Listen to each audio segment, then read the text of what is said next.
آج کے جمعۃ المبارک کے موقع پر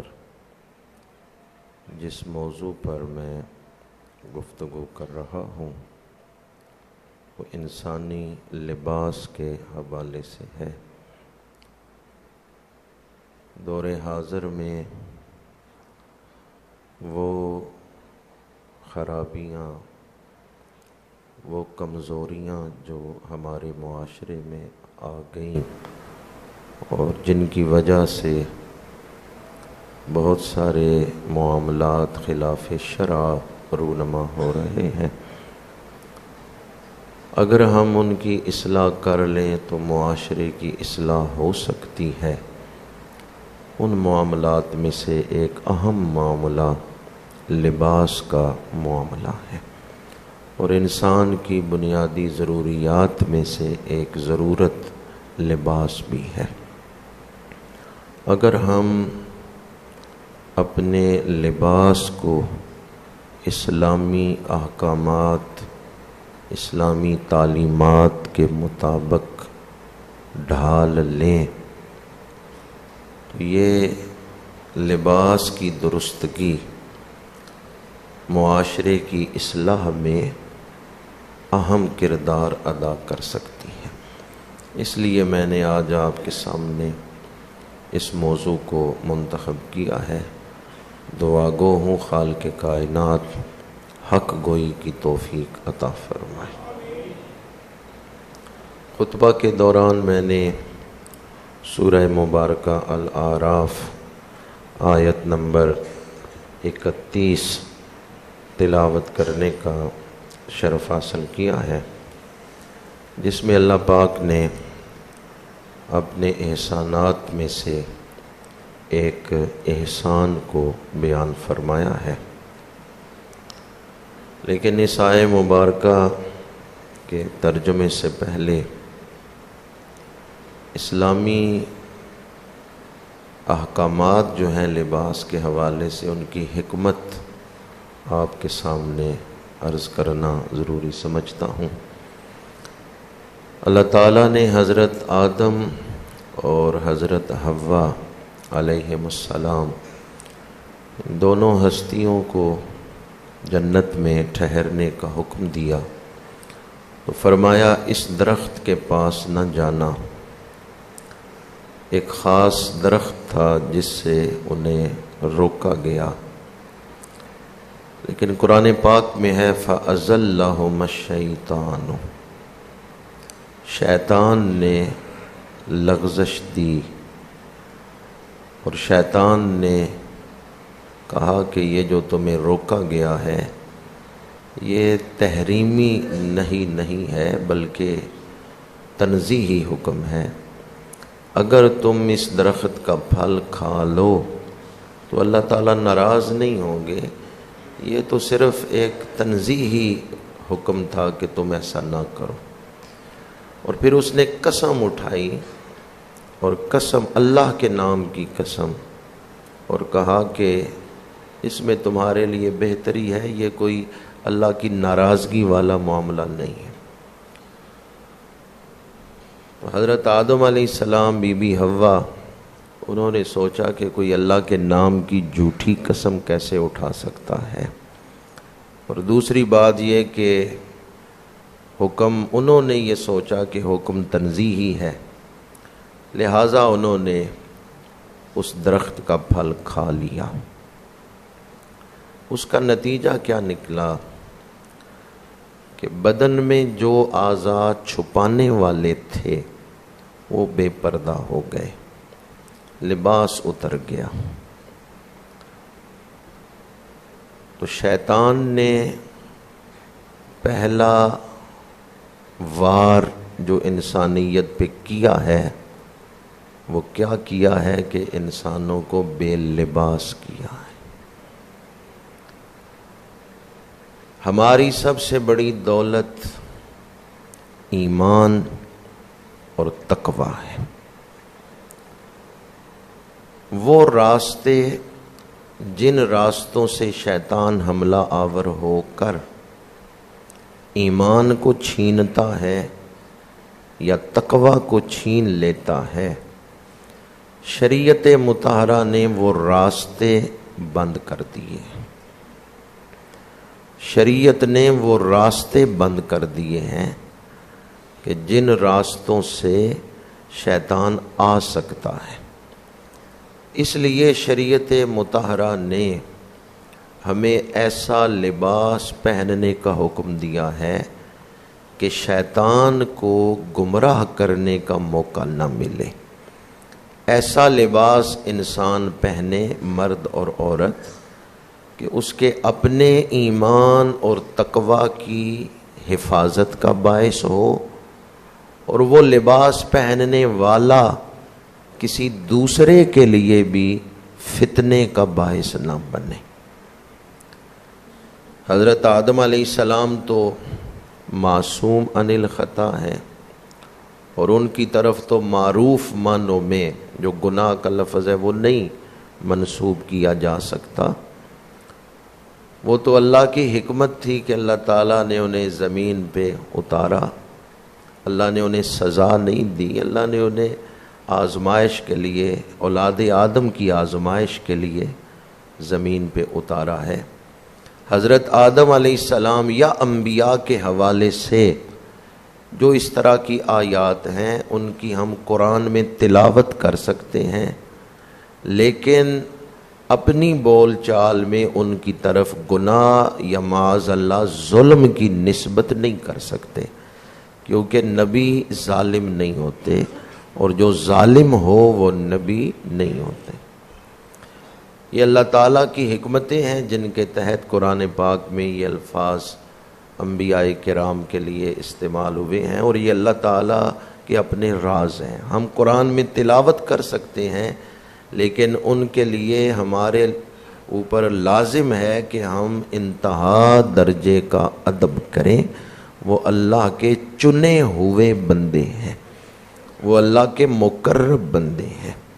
بڑے سے بڑا ولی صحابی کے قدموں کی خاک تک نہیں پہنچ سکتا، تو نبیوں کا تو مقام ہی عرفہ اور اعلیٰ ہے۔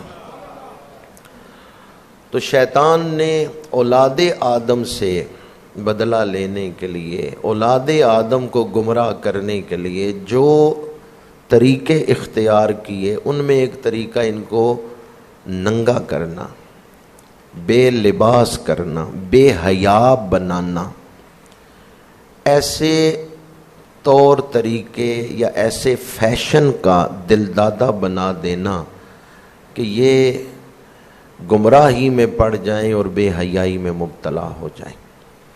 قرآن پاک نے یا احادیث مبارکہ نے ہمیں جو لباس پہننے کا حکم دیا ہے وہ میں آپ کے سامنے بیان کر رہا ہوں، تاکہ ہم شیطان کے حملوں سے بچ جائیں، اور دوسری بات وہ راستے ہی بند ہو جائیں جن راستوں سے شیطان آ سکتا ہے۔ اللہ تعالیٰ کی بارگاہ میں ہمارا لباس یہ نہیں دیکھا جائے گا کہ کتنا قیمتی ہے، یہ دیکھا جائے گا کہ شریعت کے مطابق ہے یا نہیں۔ بندہ 1,00,000 روپے کا لباس پہن لے، 1,00,000 روپے کا سوٹ، لیکن وہ جو 1,00,000 روپے کا سوٹ اس نے پہنا ہے وہ شریعت کے مطابق نہیں، بے حیائی والا ہے، تو کیا اللہ کے نزدیک 1,00,000 روپے کی وجہ سے کپڑے پہننے والے کی اہمیت بن جائے گی؟ ہرگز۔ دوسری طرف 1,000 روپے کا سوٹ کسی نے پہنا ہے، لیکن شریعت کے تقاضے اس نے پورے کیے ہیں اور اس کی نیت میں اخلاص ہے، تو یہ جو 1,000 روپے والا سوٹ پہن رہا ہے یہ اللہ کی نظر میں محبوب بندہ ہے۔ تو اللہ کی نظر میں کپڑوں کی قیمت یا ڈیزائن نہیں دیکھے جاتے، اللہ کی نظر میں شریعت کے احکام دیکھے جاتے۔ جو ان احکامات کے سانچے میں ڈھل کے آئے گا وہ اللہ کی بارگاہ میں مقبول بندہ بن جائے گا۔ سنن ابن ماجہ میں حدیث پاک ہے کہ لباس کی سادگی ایمان کی وجہ سے ہے۔ جیسے حدیث پاک ہے نا کہ حیا ایمان کی وجہ سے ہے، کہ جس میں ایمان ہے وہ بندہ بے حیا نہیں ہو سکتا، کسی نہ کسی درجے میں اس کے اندر حیا موجود ہوتی۔ اسی طرح لباس کے معاملے میں شرعی احکامات کو پیش نظر رکھنا یہ بھی حیا کی اور ایمان کی علامت ہے، تقوی کی علامت ہے، ایمان کی علامت ہے لباس۔ لباس بتا دیتا ہے انسان کے اندر کیا چل رہا ہے، اس کے دل میں کیا پروگرام چل رہے ہیں، لباس یہ بتا دیتا ہے۔ لباس شخصیت کا آئینہ ہے، لباس باطن کو دکھا دیتا ہے، لباس ظاہر کر دیتا ہے کہ انسان کے اندر کیا چل رہا ہے۔ لباس ایسا ہونا چاہیے کہ دیکھنے والے کو مشکل نہ پیش آئے کہ میں نے اس بندے کو سلام کرنا ہے یا نہیں کرنا۔ بندہ مسلمان ہے تو لباس بھی مسلمانوں والا ہو، پتہ چلے کہ میں نے اس کو سلام کہنا ہے یا نہیں کہنا۔ لباس ایسا ہونا چاہیے جو بندے کے ایمان اور تقوی کا اظہار ہو۔ علامت ہے لباس کہ انسان کا ایمان کیسا ہے یا تقوی کیسا ہے۔ اس لیے میں نے جو آیت مبارکہ خطبہ میں تلاوت کی ہے سورہ اعراف آیت نمبر 26، اس میں اللہ کریم نے ارشاد فرمایا لباس کے جو مقاصد ہیں وہ بیان فرمائے، اور اپنا احسان بیان کیا کہ ہم نے انسان کو لباس عطا فرمایا ہے۔ جن چیزوں سے لباس بنتا ہے یہ کس نے عطا فرمائی ہیں، اور لباس بنانے کا ذہن کس نے عطا فرمایا ہے؟ اللہ نے۔ یا بنی آدم، اے آدم علیہ السلام کی اولاد، قد انزلنا علیکم لباسا یواری سوآتکم وریشا، ہم نے اتارا تمہارے اوپر لباس کہ وہ تمہاری شرم کی چیزوں کو چھپائے اور تمہارے لیے زینت ہو، آرائش ہو۔ یہاں ساری اولاد آدم کو مخاطب کیا ہے، یہ نہیں کہا یا ایھا الذین آمنو، اے ایمان والو، یہ نہیں فرمایا، بلکہ فرمایا یا بنی آدم، اے اولاد آدم۔ تو لباس سب کی ضرورت ہے، چاہے کوئی مسلمان ہے چاہے کوئی غیر مسلم۔ سورج کی روشنی سب کے لیے ہے، تو یہ لباس کی نعمت بھی اللہ نے سب کو عطا فرمائی ہے، یہ احسان بھی اللہ نے سب پر فرمایا ہے۔ اور اس انداز تخاطب سے یہ بھی پتہ چلتا ہے کہ آدم کی اولاد وہی ہے جو لباس پہنے۔ ہاں مجبوری اور کوئی ایسی ہنگامی حالت وہ تو ایک الگ چیز ہے، لیکن بالعموم بات کر رہا ہوں، نارمل حالات کی بات کر رہا ہوں کہ جان بوجھ کے اگر کوئی ننگا ہونے کو اپنے لیے یا کچھ اعضاء کو ننگا کرنا، ایسے لباس پہننا جس میں جسم برہنہ ہو، اس کو اپنے لیے ہائی جینٹری کی علامت سمجھے کہ میں اونچے طبقے سے تعلق رکھتا ہوں، تو وہ تو انسانیت کے مرتبے سے ہی گر گیا ہے، وہ تو انسانیت کے مرتبے پہ ہی فائز نہیں رہا ہے۔ یا بنی آدم، اے آدم کی اولاد، قد انزلنا علیکم لباسا یواری سوآتکم وریشا، تحقیق ہم نے اتارا تمہارے لیے لباس۔ لباس مصدر ہے لیکن مفعول کے معنی میں استعمال ہوتا ہے، ملبوس کے معنی میں استعمال ہوتا ہے، جیسے کتاب مصدر ہے لیکن مکتوب کے معنی میں استعمال ہوتا ہے، تو بسا اوقات مصدر مفعول کے معنی میں آتا ہے۔ لباس بھی مصدر ہے لیکن مفعول کے معنی میں آ رہا ہے۔ سوعتن کی جمع ہے سوعات، سوعہ کہتے ہیں وہ جگہ جو سے چھپانا چاہیے، وہ اعضاء شرمگاہ جنہیں دکھانا انسان اچھا نہیں سمجھتا، تو شرم والی چیزیں چھپانے کے لیے اللہ نے لباس عطا فرمایا ہے۔ اس سے یہ بھی پتہ چلتا ہے کہ انسان کے اندر فطرتاً شرم و حیا پائی جاتی ہے، اور اگر کسی کے اندر شرم و حیا ختم ہو گئی ہے تو گویا اس کے اندر انسانیت ختم ہو گئی، ورنہ فطرتاً انسان کے اندر شرم و حیا پائی جاتی۔ وریشا، دوسرا مقصد لباس کا کہ یہ زینت بخشتا ہے۔ بدن میں کہیں کوئی عیب بھی ہے، کپڑا اس کو ڈھانپ لیتا ہے۔ لباس انسانی شخصیت کو حسن بھی دیتا ہے، مزید اس میں نکھار پیدا کر دیتا ہے۔ تو لباس ایک طرف تو بدن کو ڈھانپ رہا ہے، دوسری طرف بدن کو حسن بھی دے رہا ہے۔ وَلِبَاسُ التَّقْوَى ذَلِكَ خَيْرٌ، اور پرہیزگاری کا لباس یہ سب سے بہتر ہے۔ ایسا لباس جو شرم و حیا کو قائم رکھے، ایسا لباس جو آپ کے انسانی اور اسلامی وقار کو قائم رکھے، وہ لباس بہتر ہے۔ تقوی والا لباس، جو لباس صالحین نے اپنایا ہے، وہ لباس جو سنت ہے، جب تم اسے اپناؤ گے یہ تمہارے لیے بہتر ہے۔ اور بھی اس کی تفسیریں ہیں۔ ایک تفسیر یہ ہے کہ ایسا لباس جو حصول تقوی کا ذریعہ بن جائے، ایسا لباس جو آپ کے وجود کو بھی خیر والا وجود بنائے اور آپ کی وجہ سے کوئی دوسرا بھی فتنے میں مبتلا نہ ہو، ایسا لباس پہننا یہ بہتر ہے، یہ تقوی والا لباس ہے۔ آگے فرمایا ذالک من آیات اللہ، یہ اللہ کی نشانیوں میں سے ہے کہ اللہ نے لباس عطا فرمایا۔ یہ لباس بھی اللہ کی نشانیوں میں سے ہے۔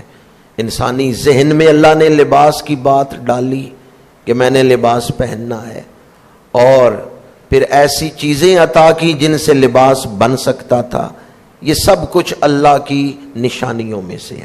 لعلہم یذکرون، اور یہ اللہ کریم نے احسان اس لیے فرمایا ہے اور اس لیے اس کو بیان کیا ہے تاکہ لوگ نصیحت حاصل کریں، اس کو یاد رکھیں، اس سے وہ اپنے دلوں کو سمجھائیں، نصیحت حاصل کریں۔ یہ آیت بڑی جامع ہے کہ اس میں لباس کے مقاصد بیان ہو گئے۔ تو پہلا مقصد جو لباس کا اس آیت میں بیان ہوا ہے وہ ہے یواری سوآتکم، ستر کو ڈھانپنا، شرمگاہ کو ڈھانپنا، یہ پہلا مقصد ہے لباس کا۔ اور ستر کو ڈھانپنا، یہ ستر کیا ہے؟ مرد کا جو ستر ہے وہ ناف سے لے کے گھٹنوں تک، اور گھٹنے اس کے اندر شامل ہیں۔ نکر جو پہنی جاتی ہے یہ شرعاً جائز نہیں ہے، جس میں گھٹنے ننگے ہوتے ہیں اور زانوں کا کچھ حصہ نظر آ رہا ہوتا ہے، یہ شرعاً جائز نہیں۔ مرد اگر گھٹنے ننگے کر کے چل رہا ہے نکر پہن کے، تو اس نے شریعت کے حکم پر عمل نہیں کیا۔ گھٹنوں کو ڈھانپنا ضروری ہے، گھٹنے ڈھانپ کے چلنا ضروری ہے۔ دوسری بات ستر کو ڈھانپنے کے حوالے سے، یہ تو مرد کا ستر ہے ناف سے لے کے گھٹنوں تک۔ عورت کا جو ستر ہے اس کی تین مختلف حالتیں ہیں۔ ایک ہے نماز میں عورت کے لیے ڈھانپنے کے لیے کون سی چیزیں ضروری ہیں۔ ستر عورت کیا ہے نماز میں؟ چہرہ، دونوں ہاتھ اور دونوں پیر، ان کے علاوہ سارا بدن ڈھانپنا یہ عورت پر فرض ہے۔ کس حالت میں؟ نماز میں۔ چہرہ، دونوں ہاتھ اور دونوں پیر، ان کے علاوہ باقی سارا بدن ڈھانپنا یہ فرض۔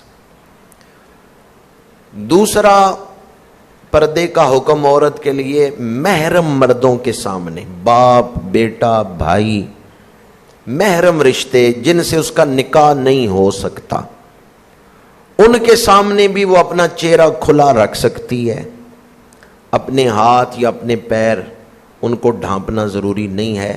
حتیٰ کہ باپ یا بھائی کے سامنے اگر سر سے دوپٹہ اتر گیا، انہوں نے بال دیکھ لیے تو اس سے بھی گناہگار نہیں ہوگی.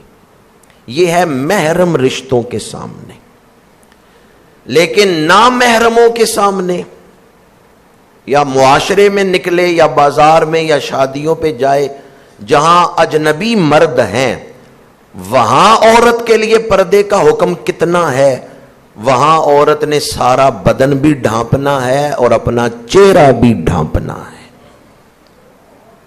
بعض لوگ نماز والا پردہ بیان کر کے اس کو ہی نامحرموں والا پردہ سمجھ لیتے ہیں. نماز میں عورت چہرہ، ہاتھ اور پیر ننگے رکھ سکتی ہے، لیکن اجنبی مردوں کے سامنے وہ ننگے چہرے کے ساتھ نہیں جائے گی. وہ نماز والا پردہ ہے یا محرموں والا پردہ ہے. باپ، بیٹا، بھائی، بھانجا، بھتیجا، یہ جو محرم ہیں ان کے سامنے وہ چہرہ نہ ڈھانپے تو گناہگار نہیں ہے. لیکن جب اجنبی مرد ہوں، نامحرم ہوں، ان کے سامنے عورت جائے گی تو اس وقت اس نے چہرہ بھی ڈھانپنا ہے. ابو داؤد شریف میں حدیث پاک ہے، ام المومنین حضرت سیدہ عائشہ صدیقہ رضی اللہ تعالیٰ عنہا فرماتی ہیں جب حضور کے ساتھ حج پہ جا رہی ہیں، سواریوں کی پشتوں پہ سوار ہیں امہات المومنین، تو ام المومنین فرماتی ہیں کہ جب کسی صحابی کی سواری عورتوں کی سواریوں کی طرف آ جاتی تو ہم اپنے چہرے ڈھانپ لیتی تھی. کون ہیں جو چہرے ڈھانپ رہی ہیں؟ یا نساء النبی لستن کاحد من النساء. جو دنیا کی پاکیزہ ترین عورتیں ہیں وہ پردہ کر رہی. اور کن سے پردہ کر رہی ہیں؟ جو نبیوں کے بعد افضل جماعت ہے صحابہ کرام کی.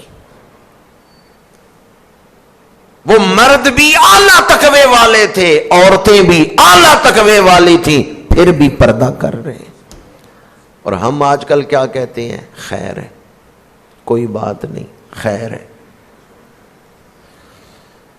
اور دیہاتوں میں تو ایک جملہ عام بولا جاتا ہے، کوئی اجنبی نامحرم آتا ہے نا ہمارے گھر تو مرد بھی اسے کہہ رہے ہوتے ہیں لنگ یا تیرا اپنا ہی کار ہے. کہتے ہیں یا نہیں؟ آ جاؤ، آپ کا اپنا ہی گھر. اس کا اپنا گھر نہیں ہے، کیسے آپ کہہ رہے ہیں اپنا ہی گھر؟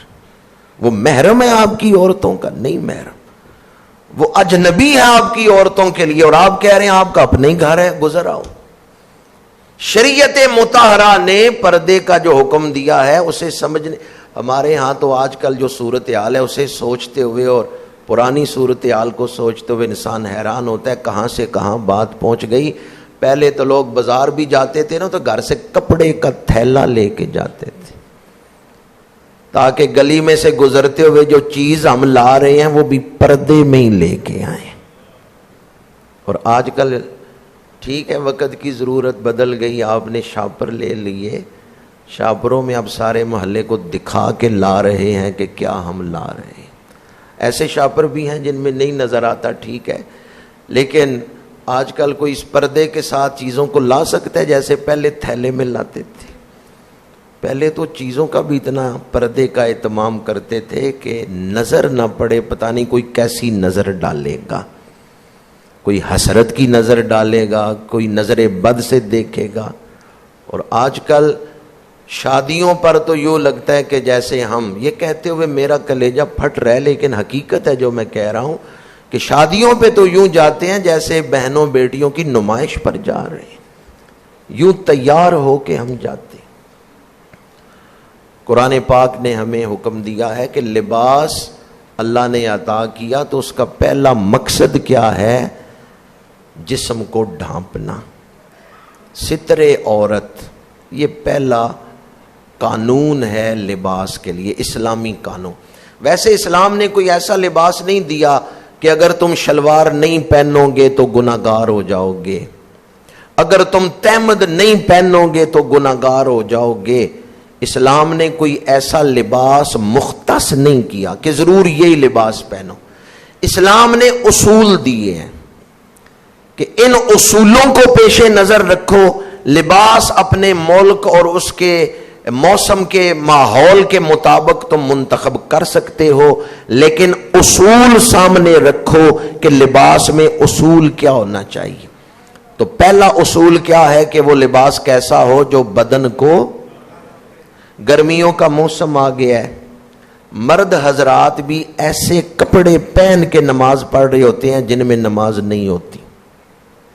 مرد حضرات اتنے باریک کپڑے پہنے ہوتے ہیں جن میں ان کی ٹانگیں ننگی نظر آ رہی ہوتی، ایسا باریک کپڑا جس سے بدن اندر سے جھلکتا ہو، چمک دیتا ہو بدن، ایسے باریک کپڑے کو پہننا جائز نہیں ہے، جس سے کپڑے پہن کے بھی بندہ ننگا ہوتا ہے۔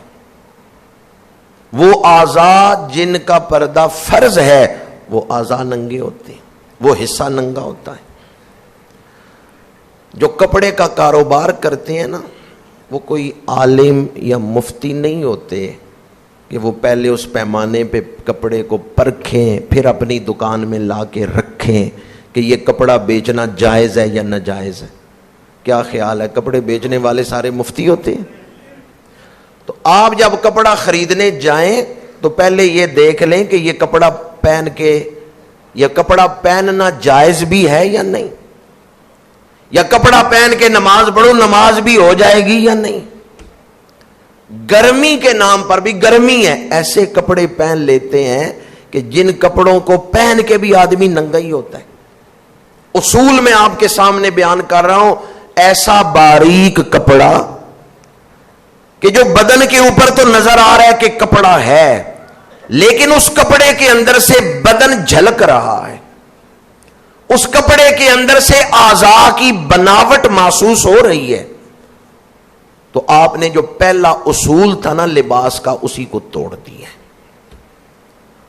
بدن کو برہنہ کرنے کے 3 سبب ہو سکتے ہیں۔ ایک سبب تو یہ ہے کہ کپڑا تھوڑا ہے، آپ نے جس انداز سے سوٹ سیا ہے اس میں وہ اعضاء ننگے نظر آ رہے ہیں۔ دوسری صورت یہ ہے کہ آپ نے لباس اتنا باریک پہنا ہے کہ اس عضو کے اوپر کپڑا تو موجود ہے لیکن نیچے سے عضو نظر آ رہا ہے۔ تیسری صورت یہ ہے کہ آپ نے کپڑا بھی موٹا پہنا ہے، اس کے اندر سے بدن نظر نہیں آتا، وہ سارا بدن ڈھانپا ہوا ہے جو ڈھانپنا ضروری ہے، لیکن وہ اتنا ٹائٹ ہے کہ اعضاء کی ساخت ابھر رہی ہے۔ جیسے بعض لوگ پینٹ اتنی ٹائٹ کر کے پہنتے ہیں کہ اعضاء کی ساخت ابھرتی ہے، تو ایسی ٹائٹ پینٹ پہننا جس سے اعضاء کی ساخت ابھر رہی ہو، یہ بھی ناجائز ہے۔ یہ 3 صورتیں ہیں جن میں لباس پہن کے بھی آدمی ننگا ہے۔ یہ تینوں میں نے مردوں کے حوالے سے بیان کی، ورنہ عورتوں کے حوالے سے تو المیہ ہے۔ عورتیں بھی ایسا لباس پہن رہی ہیں کہ جن سے بسا اوقات جسم نظر آ رہا ہے یا اعضاء کی ساخت ظاہر ہو رہی۔ حدیث پاک ہے، میرے آقا کریم صلی اللہ علیہ وآلہ وسلم نے ارشاد فرمایا کہ وہ عورتیں جہنمی ہیں جو ایسا لباس پہنے کہ لباس پہن کے بھی وہ برہنہ رہتی، لباس پہن کے بھی وہ ننگی رہتی ہیں، ایسی عورتیں جہنمی عورتیں۔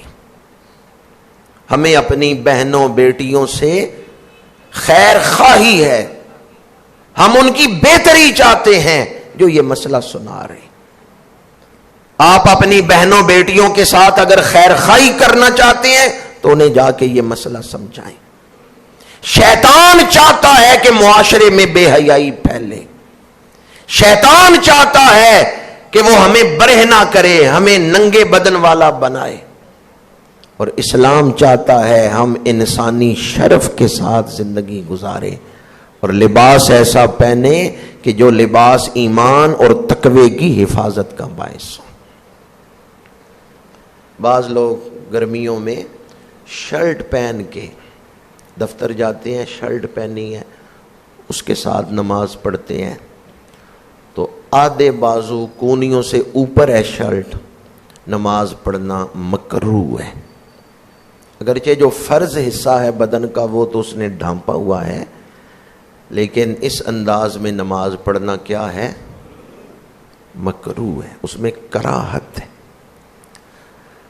اب اگر کوئی اس مسئلے کو اس انداز میں لے لے کہ اس نے شرٹ پہنی ہوئی ہے آدھے بازوؤں والی، نماز کا وقت ہو گیا ہے، تو وہ کہ جی نہیں، چونکہ نماز تو اس میں مکروہ ہے تو چلو میں پڑھتا ہی نہیں، تو اس فتوے کو وہ نماز چھوڑنے کا بہانہ نہ بنائے۔ یہ فتویٰ اس لیے ہے کہ آپ پورے بازوؤں والے قمیض پہنے، آستین پورے ہوں۔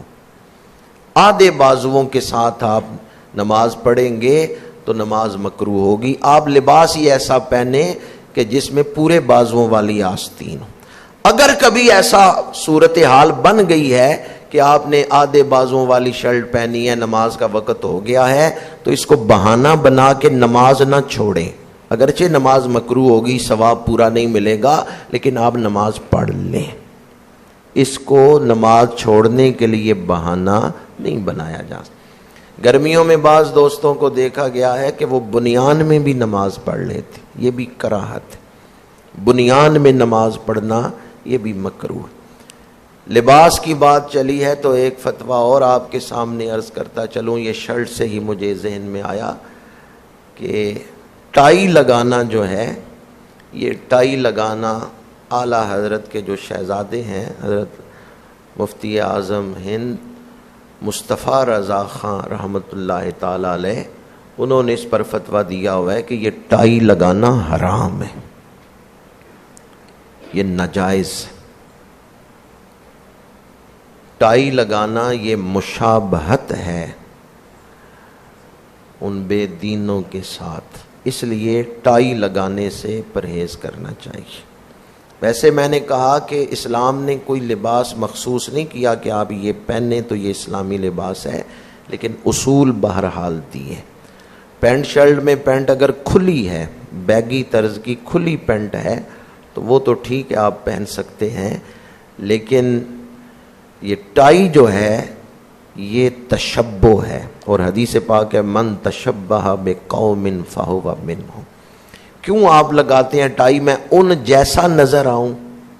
کن جیسا؟ جی کن جیسا دکھنا چاہتے ہیں کہ میں ان جیسا دکھوں؟ تو لباس جو ہے یہ بہت سارے پہلوؤں میں ہمارے لیے لائق توجہ ہے کہ آج ہم اس کی طرف توجہ کریں، اپنی آئندہ نسلوں کو بھی بتائیں کہ لباس کا تعلق بھی ایمان اور تقوی کے ساتھ ہے۔ تو پہلی چیز جو اب تک میں نے آپ کے سامنے بیان کی ہے وہ یہ ہے کہ لباس بدن کو ڈھانپنے والا ہو۔ چونکہ گرمیوں کا موسم ہے تو اس لیے میں نے ضروری سمجھا کہ یہ مسئلہ بھی آپ کے سامنے بیان کرتا چلوں۔ گرمی کے نام پر اتنا باریک لباس نہ آپ پہن لیں کہ جو شرعی احکامات سے ہی ہٹ کر ہو۔ آگے دوسرا مقصد جو لباس کا بیان کیا ہے وہ ریشہ، کہ لباس جو ہے یہ آرائش ہے، بدن کو زینت بخشتا ہے۔ تو اسی سورہ مبارکہ کی آیت نمبر 31 میں ارشاد فرمایا یا بنی آدم خذوا زینتکم عند کل مسجد، اے آدم کی اولاد زینت اپناؤ جب بھی مسجد میں جاؤ۔ یا بنی آدم خذوا زینتکم عند کل مسجد۔ حضرت سیدنا امام حسن مجتبی رضی اللہ تعالی عنہ جب فرض نماز کی تیاری کرتے تو جو سب سے زیادہ خوبصورت لباس تھا وہ پہن کے آپ نماز ادا فرماتے ہیں۔ ایسا لباس جو پہن کر آپ کسی ولیمے میں نہیں جاتے، شرفاء کی محفل میں نہیں جاتے، کہ آپ اس لباس کو مناسب نہیں سمجھتے کہ یہ لباس چار معزز بندوں میں بیٹھنے والا نہیں ہے کہ میں یہ لباس پہن کے ان معزز بندوں میں بیٹھوں، تو وہ لباس پہن کے نماز بھی ادا نہ کریں۔ یہ جالی والی جو پلاسٹک کی ٹوپیاں ہیں یہ بھی اسی زمرے میں آتی ہیں۔ کبھی کسی ولیمے پہ گئے آپ جالی والی یہ پلاسٹک کی ٹوپیاں پہن کر؟ وہاں ہمیں اپنی عزت کا خیال ہوتا ہے کہ لوگ کیا کہیں گے، جالی والی ٹوپی پہنی ہوئی. تو جب مسجد میں نماز کے لیے آنا ہے تو اس وقت بھی ہمیں ان جالی والی پلاسٹک کی جو ٹوپیاں ہیں ان سے احتیاط کرنی ہے، ان سے پرہیز کرنی. امام اعظم ابو حنیفہ رحمت اللہ تعالی علیہ جب تہجد کی نماز ادا فرماتے تھے تو سب سے قیمتی لباس پہنتے تھے، اور آپ فرماتے تھے میں اپنے رب کے لیے جمال کو اپناتا ہوں. خذوا زینتکم عند کل مسجد. ایسا نہیں ہے کہ اسلام آپ کو حکم دیتا ہے کہ بس آپ معمولی لباس ہی پہنے. اسلام کہتا ہے اللہ نے آپ کو مال و دولت دی ہے، میانہ روی کے ساتھ، اس میں اسراف نہ ہو. میانہ روی کے ساتھ آپ کے لباس سے بھی نظر آنا چاہیے کہ اللہ نے آپ پر نعمت فرمائی ہے. اچھا لباس پہننے سے اسلام منع نہیں کرتا. خوبصورت لباس پہننے سے، اپنی حیثیت کے مطابق عمدہ لباس پہننے سے اسلام منع نہیں کرتا. لیکن اسلام صرف اتنا حکم دیتا ہے کہ اسراف نہ ہو. اور اس پر بھی ایک حدیث آپ کو سنا رہا ہوں. جب آپ نیا سوٹ پہنے، ایک تو اللہ کا شکر ادا کرنا چاہیے کہ یا اللہ تیرا شکر ہے تو نے نیا لباس مجھے عطا فرمایا ہے، اور اس کے ساتھ دعا پڑھنی چاہیے جو مسنون دعا ہے. جو پرانا لباس آپ نے اتار دیا ہے وہ کسی مستحق کو صدقہ کر دیں. پرانے کپڑے کسی مستحق کو دے دیں.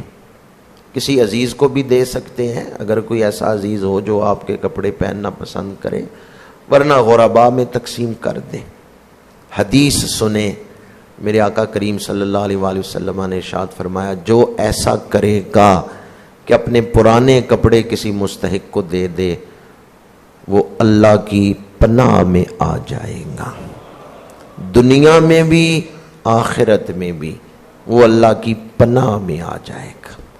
بھی کپڑے تو آپ نے اتار دیے کہ اب میں نے یہ نہیں پہننے، یہ بسیدہ ہو گئے ہیں. نئے کپڑے آپ نے سلوا بھی لیے ہیں کہ اب میں نے یہ پہننے ہیں. تو پرانے کپڑے اگر کسی مستحق کو دینے سے دنیا اور آخرت میں اپنا بھلا ہوتا ہو تو پھر یہ بھلا حاصل کر لینا چاہیے یا نہیں کرنا چاہیے. کسی دوسرے کا تن ڈھانپنا، کسی دوسرے کا بدن ڈھانپنا، یہ بھی بہت بڑی نیکی. یہاں ایک اور بات بھی عرض کرتا چلوں کہ جب میں نے یہ مسئلہ بیان کیا کہ عمدہ لباس پہننا، اچھا لباس پہننا، اسلام اس کی نہ صرف اجازت دیتا ہے بلکہ ہمارے سلف صالحین کا معمول بھی رہا ہے نماز کے لیے عمدہ لباس پہنتے تھے. وہیں جو سادگی ہے اس کا بھی ایک نمونہ آپ کے سامنے بیان کر رہا ہوں. میرے آقا کریم صلی اللہ علیہ وآلہ وسلم نے ارشاد فرمایا، ام المومنین حضرت سیدہ عائشہ صدیقہ رضی اللہ تعالی عنہا سے فرمایا، عائشہ اگر آخرت میں مجھ سے ملنا چاہتی ہو تو ضرورت پر اکتفا کرنا. دنیا میں اس طرح رہنا جیسے کوئی مسافر رہتا ہے. امیروں کی محفل سے بچنا، اور لباس کو اس وقت تک پرانا نہ سمجھنا جب تک اس کو پیوند نہ لگا لو. آخری حصہ کیا ہے؟ لباس کو اس وقت تک پرانا نہ سمجھنا جب تک اس کو، پورے مجمع میں کوئی ایک آدمی مجھ سمیت کہہ سکتا ہے کہ میرے کپڑوں کو پیوند لگے ہوئے ہیں؟ نہیں کہہ سکتے. یا چلو گھاری کوئی سوٹ پڑا ہوا ہے جو میں پہنتا ہوں لیکن میں نے پیوند لگایا ہوا ہے، کوئی کہہ سکتا ہے ہم میں سے؟ نہیں. تو اس حدیث کا ایک مقصد تو یہ ہے کہ اگر پیوند لگے ہوئے کپڑے بھی پہننا پڑے تو دل چھوٹا نہ کرنا، اس کو اپنے لیے حقارت نہ سمجھنا کہ میں حقیر ہو گیا ہوں، میں معمولی انسان ہوں. اگر پیوند زدہ لباس پہنا ہوا ہو، قیامت میں حضور کا قرب مل رہا ہو، تو سودا سستا ہے یا مہنگا ہے؟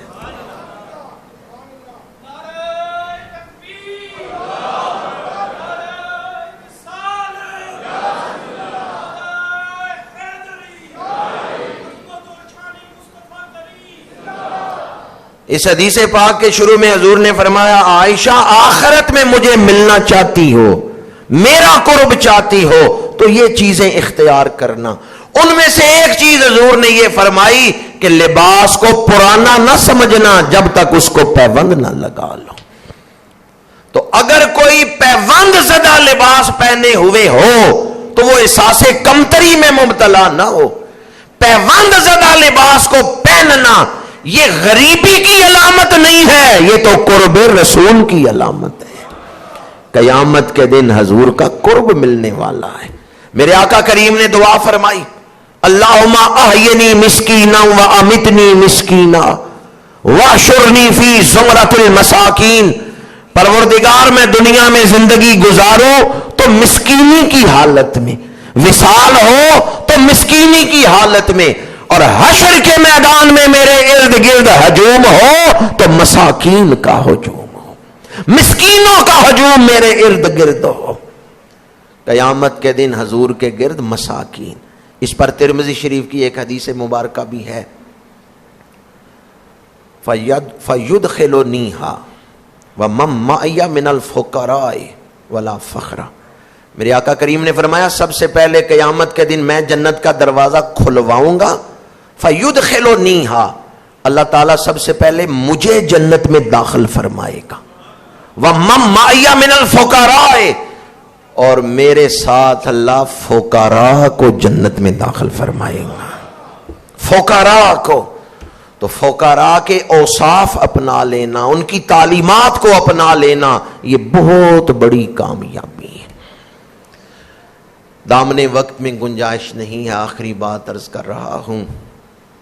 آج ہمارے ملک میں کئی جگہوں پر، ویسے تو دن کل منایا گیا لیکن آج بھی اصال ثواب کیا جا رہا ہے جمعۃ المبارک کے موقع پر، کہ پاکستان کے لیے جس کسی نے آج تک جان دی ہے، اس اسلامی ملک کے لیے، ان مساجد، مدارس، اسلام کے مراکز کی حفاظت کے لیے جس کسی نے جان دی، ہم اس کی عظمت کو سلام بھی کرتے ہیں اور دعا بھی کرتے ہیں، اللہ شہدائے پاکستان کے درجوں کو بلند فرمائے۔ مسئلہ تو آپ کو پتہ ہے کہ شہید جن کپڑوں میں شہید ہوتا ہے انہی کپڑوں میں دفنایا جاتا ہے۔ شہید غسل اور کفن کا محتاج نہیں۔ اور حدیث پاک ہے، حضور نے کیوں فرمایا کہ شہید کے جو زخم ہیں وہ نہ دھوو، شہید کو غسل نہ دینے کا حکم کیوں ہے؟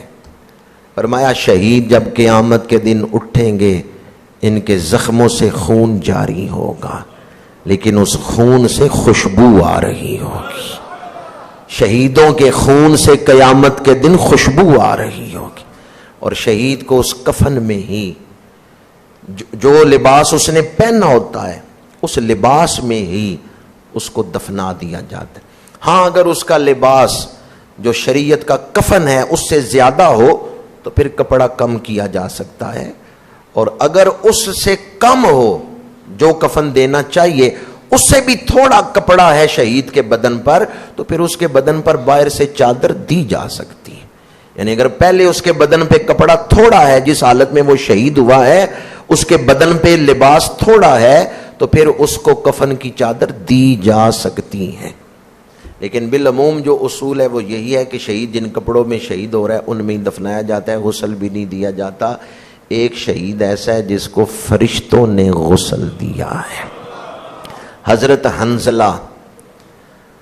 شادی ہوئی ہے، پہلی رات ہے، میاں بیوی کا ملاپ ہو گیا ہے، ادھر گلیوں میں آواز دی جا رہی، اللہ کے رسول احد میں تشریف لے جا رہے ہیں، صحابہ نکلو۔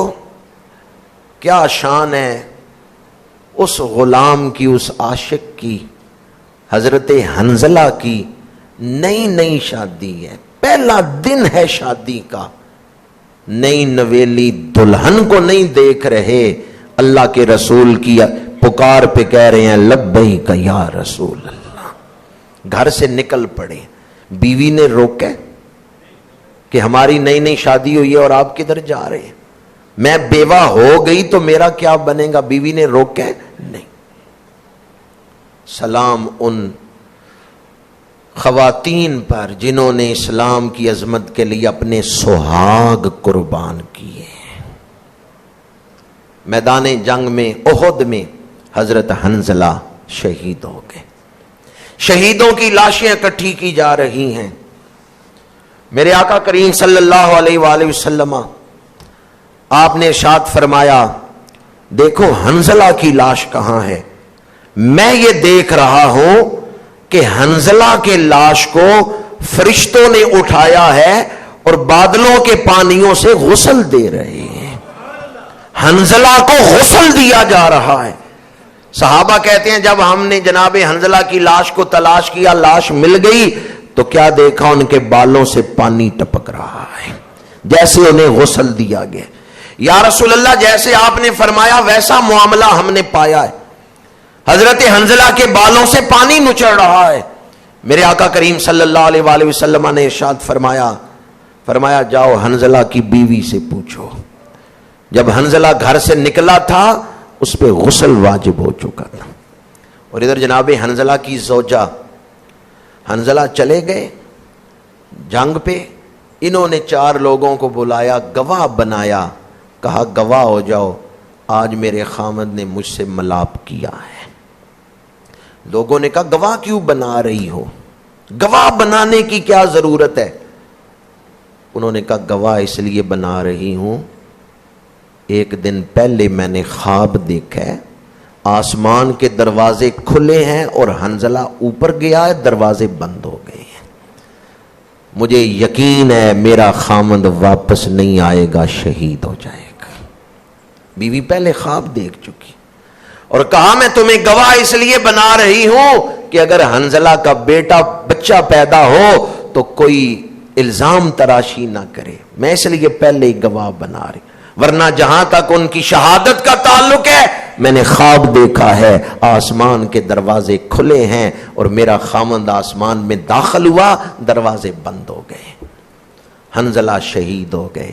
فرشتوں نے غسل دیا ہے، اس لیے ان کا نام غسیل الملائکہ، ملائکہ کا غسل دیا ہوا. پھر جناب حنظلہ کے گھر بیٹا پیدا ہوا. بیٹے کا نام عبداللہ ہے، عبداللہ بن حنظلہ.